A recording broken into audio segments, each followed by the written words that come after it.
प्रिय मित्रों,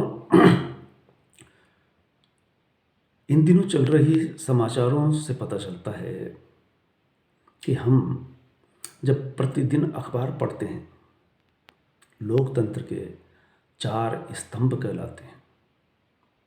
चार स्तंभों में तीन का हमें पता है, विधायिका, कार्यपालिका, न्यायपालिका। लेकिन चौथा स्तंभ, जिसे चाहे स्कूल कॉलेज में आप पढ़ कर के निकले हो या नहीं, फिर भी जिसे रोज़ हम अखबार के रूप में पढ़ते हैं, मीडिया, प्रिंट मीडिया या इलेक्ट्रॉनिक मीडिया, ये सब मिलकर के चौथा स्तंभ बनते हैं। चौथा स्तंभ में आज क्या स्थिति है, ये समझ सकते हैं। इधर न्यायिक पालिका, अगर कार्यपालिका और विधायिका संवैधानिक तौर पर काम नहीं करती, तो न्यायपालिका इन दोनों को नियंत्रित करती है। बाय द वे, लोकतंत्र के तीनों स्तंभ अगर किसी कारण से, जैसा कि हम इन दिनों प्रबुद्ध लोग देख सुन रहे हैं और समझ रहे हैं कि तीनों स्तंभों में छीजत आई है और लोकतंत्र उस तरह से, जैसा कि कहा जाता है, उतना मजबूत दिखाई नहीं देता। एक तरफ जिससे हम मतदान करते हैं, कभी मतदान पेटियां हुआ करती थी, अब ईवीएम, वीवीपैट, जिससे हम वोट दिया करते हैं, उस पर भी शक किया जा रहा है।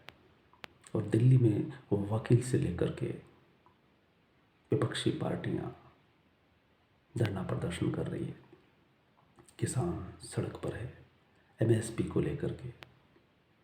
ऐसे में सवाल उठता है कि चौथा स्तंभ क्या कर रहा है। चौथा स्तंभ का मतलब वही नहीं होता जो टीवी पर चल रहा है।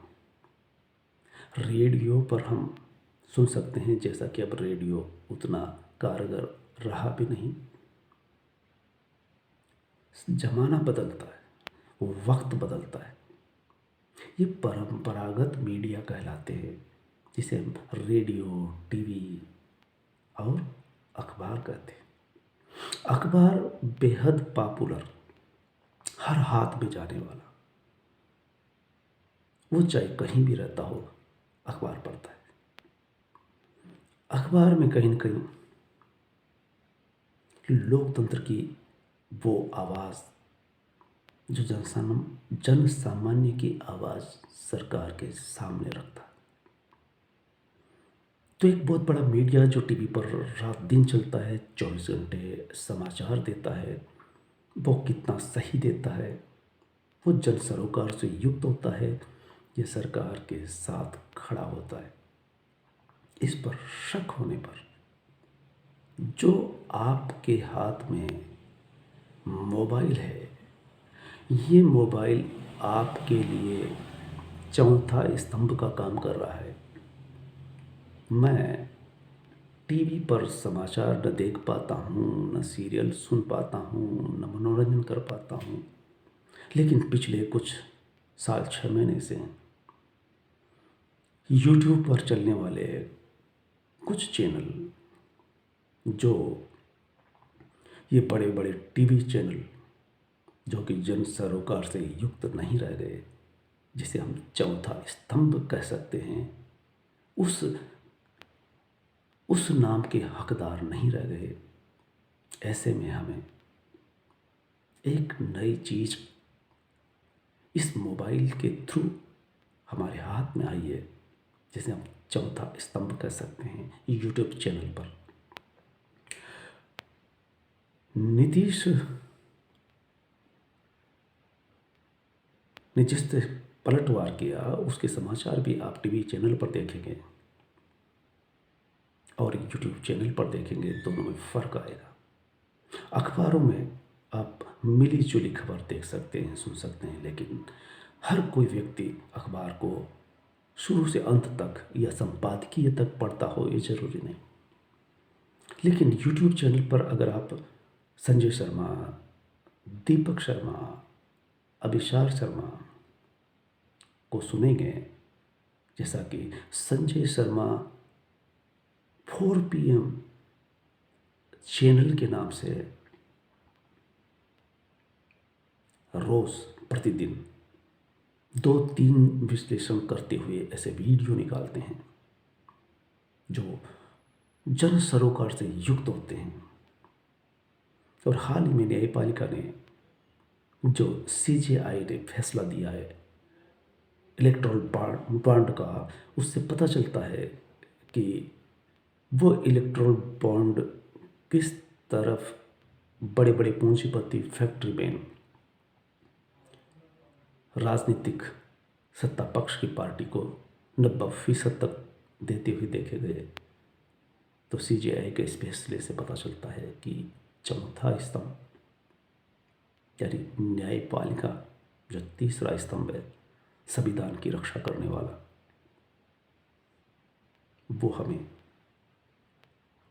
इस वक्त एक वक्ता ने सही कहा है कि इस फैसले से लोकतंत्र पुनः सांस लेता हुआ नजर आएगा। यानी लोकतंत्र को मजबूत रखने के लिए चारों स्तंभों का मजबूत होना, जन सरोकार से युक्त होना बेहद जरूरी है।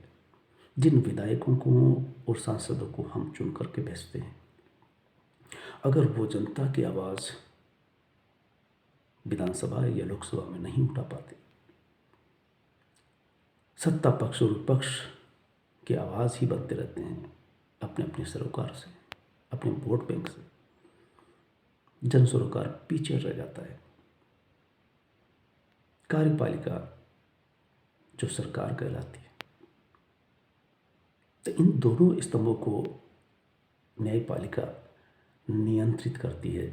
संविधान के अनुरूप हो रहा है, चल रही है या नहीं, ये इलेक्ट्रल बॉन्ड से आप समझ सकते हैं।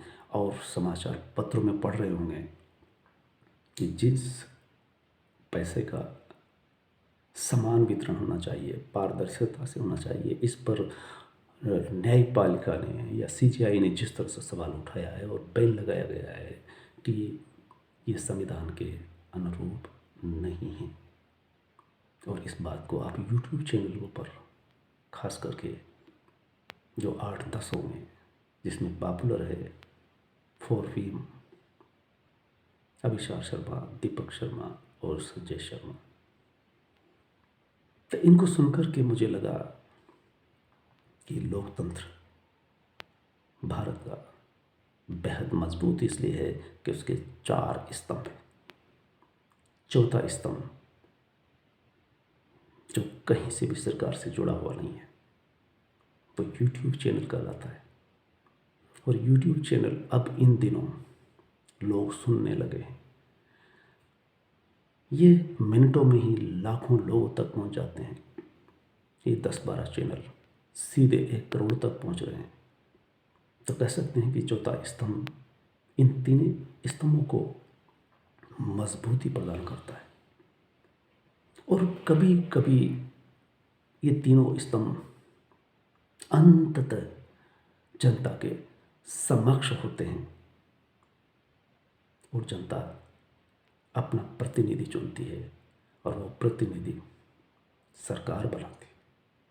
बाय द वे वो जन सरोकार से युक्त नहीं होते हैं, तो न्यायपालिका यानी तीसरा स्तंभ उसे नियंत्रित करता है। जैसे इलेक्ट्रल बॉन्ड को लेकर या मणिपुर के घटनाक्रम को लेकर के CJI ने जिस तरह से फैसला दिया था, उससे और उसके बाद ये जो फैसला आया इलेक्ट्रल बॉन्ड का, इसको लेकर के इस वक्त आप चौथा स्तंभ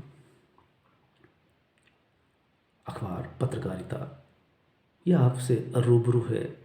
और मुझे लगता है कि आप अखबार पढ़ते हों, TV चैनल देखते हों, अगर YouTube चैनल देखते हैं तो निश्चित तौर पर आप जन सरोकार क्या है इस लोकतंत्र में वहाँ तक पहुँच सकते हैं। धन्यवाद।